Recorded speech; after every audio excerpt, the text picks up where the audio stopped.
Hi, folks. I'm Leanne Little, and I'm owl about stories. I read them, write them, watch them, anything with a story. I absolutely love it. I especially love sharing them with other people, and what better way is there to start than with the classics? They're classics for a reason, right? They're amazing stories and absolutely timeless.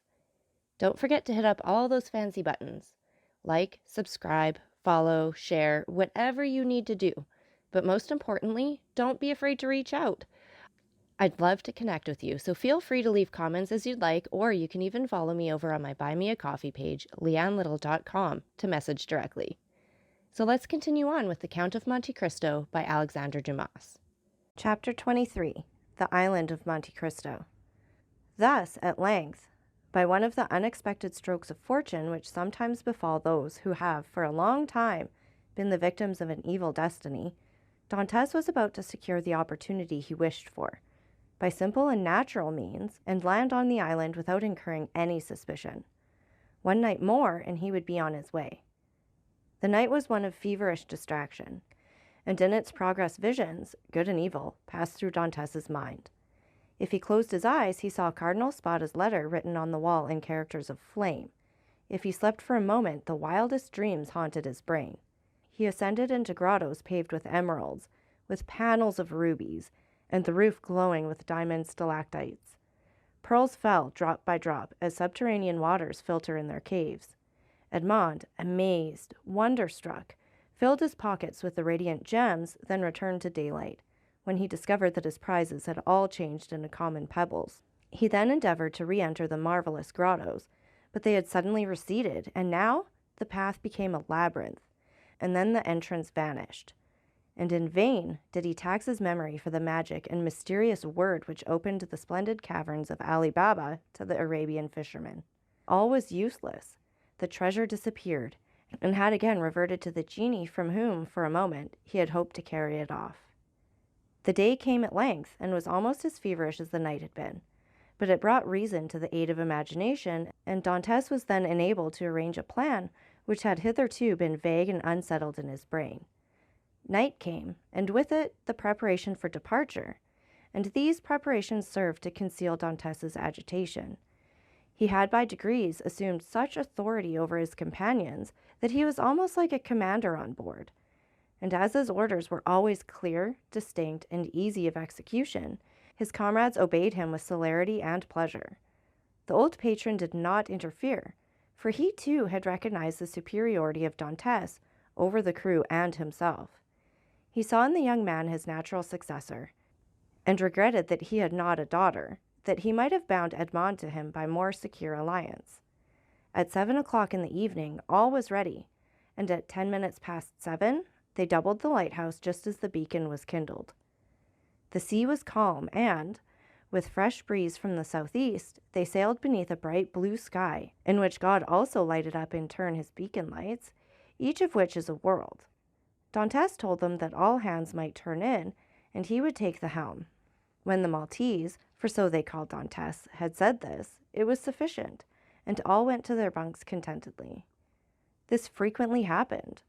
Dantes, cast from solitude into the world, frequently experienced an imperious desire for solitude, and what solitude is more complete, or more poetical, than that of a ship floating in isolation on the sea during the obscurity of the night, in the silence of immensity and under the eye of heaven. Now, this solitude was peopled with his thoughts, the night lighted up by his illusions, and the silence animated by his anticipations.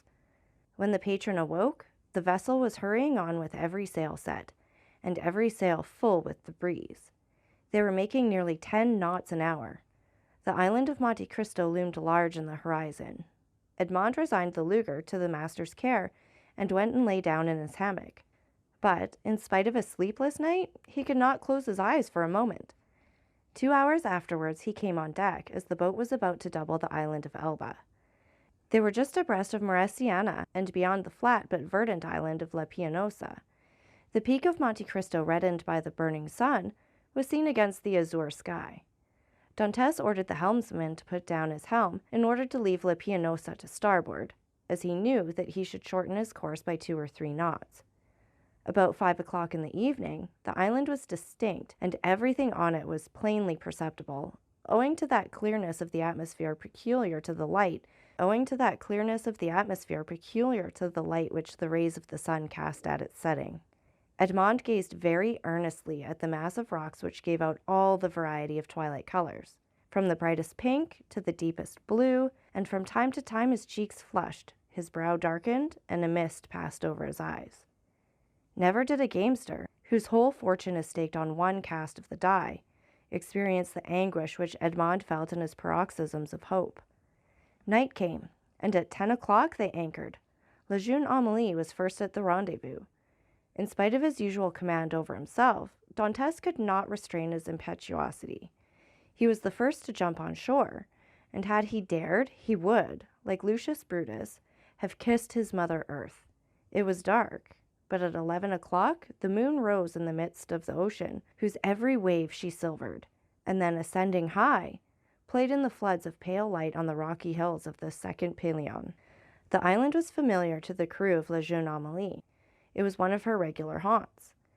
As to Dantès, he had passed it on his voyage to and from the Levant, but had never touched at it.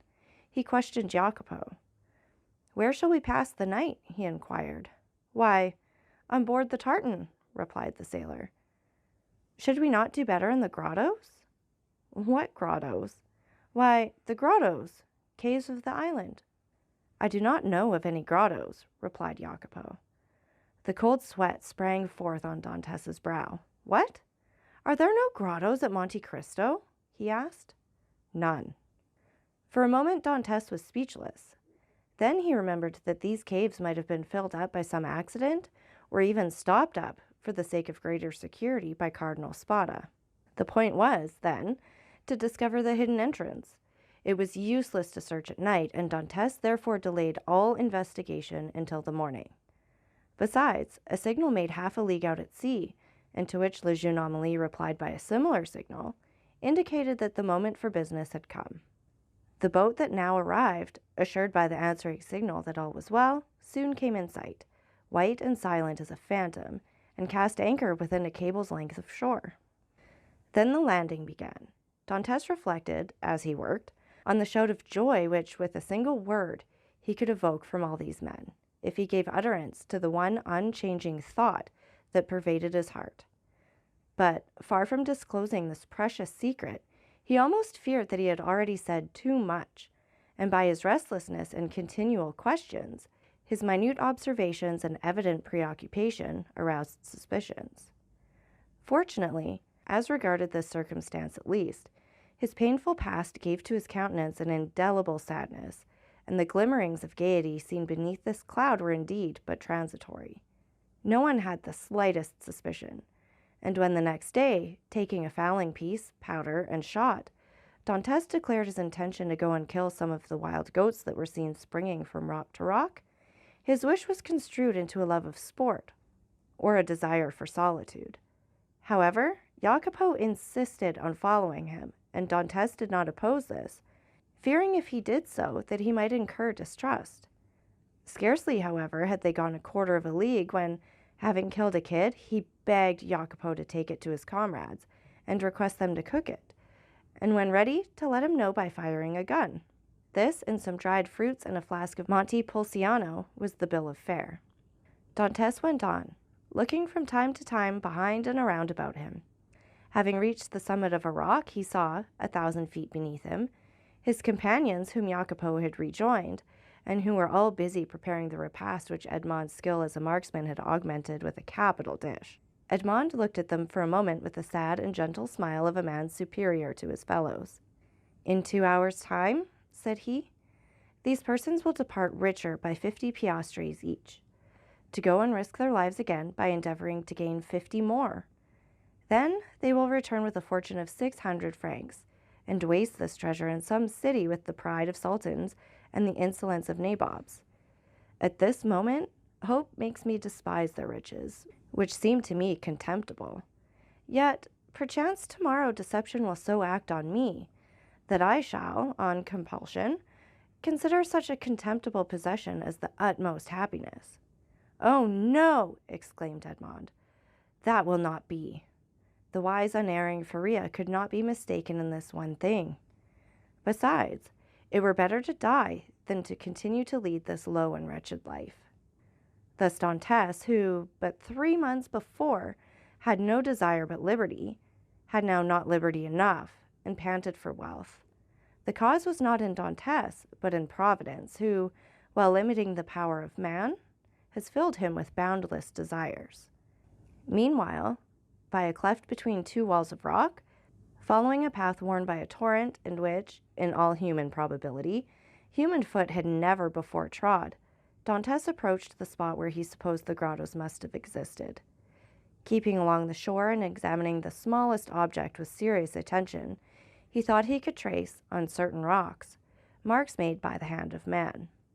Time, which encrusts all physical substances with its mossy mantle, as it invests all things of the mind with forgetfulness, seemed to have respected these signs, which apparently had been made with some degree of regularity, and probably with a definite purpose. Occasionally the marks were hidden under tufts of myrtle, which spread into large bushes laden with blossoms, or beneath parasitical lichen. So Edmond had to separate the branches or brush away the moss to know where the guide marks were. The sight of marks renewed Edmond's fondest hopes.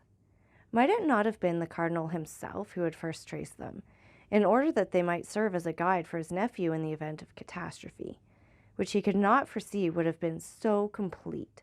This solitary place was precisely suited to the requirements of a man desirous of burying treasure.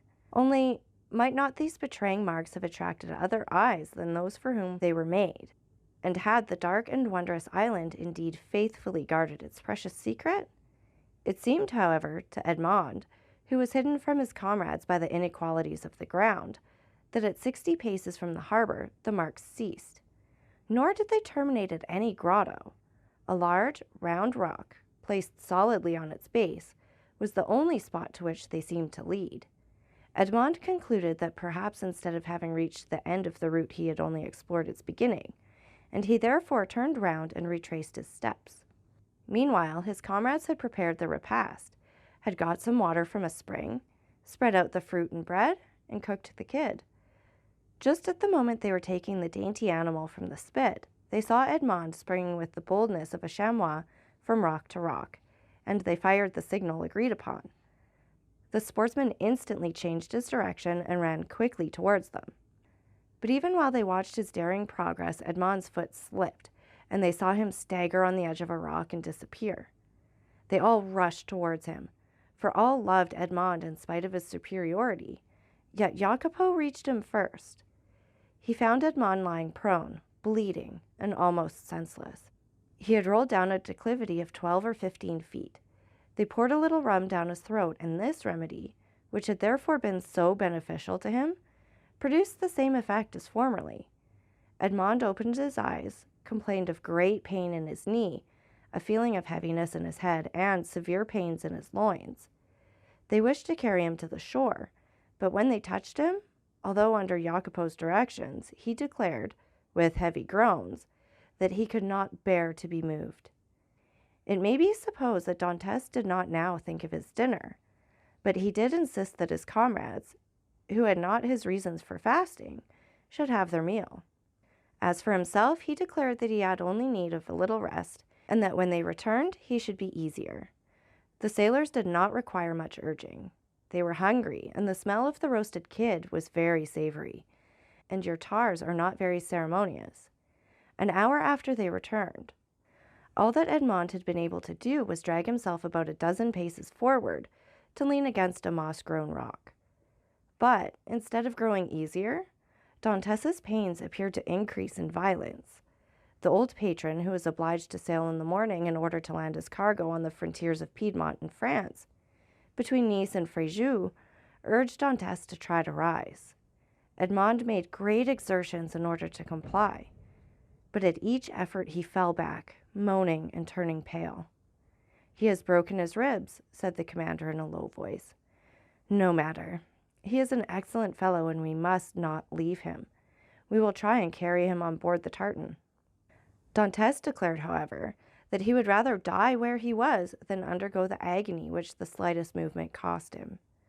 "Well, said the patron. "Let what may happen. It shall never be said that we deserted a good comrade like you. We will not go till evening." This very much astonished the sailors, although no one opposed it. The patron was so strict that this was the first time they had ever seen him give up an enterprise, or even delay in its execution. Dantes would not allow that any such infraction of regular and proper rules should be made in his favor. "No, no," he said to the patron. "I was awkward, and it is just that I pay the penalty of my clumsiness. Leave me a small supply of biscuit, a gun, powder, and balls, to kill the kids or defend myself at need, and a pickaxe that I may build a shelter if you delay in coming back for me." "But you'll die of hunger," said the patron. "I would rather do so," was Edmond's reply, "than suffer the inexpressible agonies which the slightest movement causes me." The patron turned towards his vessel, which was rolling on the swell in the little harbor, and, with the sails partly set, would be ready for sea when her toilet should be completed. "What are we to do, Maltese?" asked the captain. "We cannot leave you here so, and yet we cannot stay." "Go, go!" exclaimed Dantes. "We shall be absent at least a week," said the patron, "and then we must run out of our course to come here and take you up again." "Why," said Dantes, "if in 2 or 3 days you hail any fishing boat, desire them to come here to me. I will pay 25 piastres for my passage back to Leghorn. If you do not come across one, return for me." The patron shook his head. "Listen, Captain Baldy, there is one way of settling this," said Jacopo. "Do you go, and I will stay and take care of the wounded man." "And give up your share of the venture?" said Edmond. "To remain with me." "Yes," said Jacopo, "and without any hesitation." "You are a good fellow and a kind-hearted messmate," replied Edmond, "and heaven will recompense you for your generous intentions, but I do not wish anyone to stay with me. A day or 2 of rest will set me up, and I hope I shall find among the rocks certain herbs most excellent for bruises." A peculiar smile passed over Dantes's lips. He squeezed Jacopo's hand warmly, but nothing could shake his determination to remain, and remain alone. The smugglers left with Edmond what he had requested and set sail, but not without turning about several times, and each time making signs of a cordial farewell, to which Edmond replied with his hand only, as if he could not move the rest of his body. Then, when they had disappeared, he said with a smile, "'Tis strange that it should be among such men that we find proofs of friendship and devotion." Then he dragged himself cautiously to the top of a rock, from which he had a full view of the sea, and thence he saw the tartan complete her preparations for sailing, weigh anchor, and balancing herself as gracefully as a waterfowl ere it takes to the wing, set sail. At the end of an hour she was completely out of sight. At least it was impossible for the wounded man to see her any longer from the spot where he was. Then Dantes rose more agile and light than the kid among the myrtles and shrubs of these wild rocks, took his gun in one hand, his pickaxe in the other, and hastened towards the rock on which the marks he had noted terminated. "And now," he exclaimed, remembering the tale of the Arabian fisherman which Faria had related to him, "now, open sesame!" So that's it for this chapter. And again, take a minute to like, subscribe, and share. And don't forget that I love hearing from all of you. So please leave any comments you'd like, or you can follow me over on my Buy Me a Coffee page, leannelittle.com. That's LIANELITTLE.com. And thank you so much for listening. Remember, it's Owl about the story. Have a great day.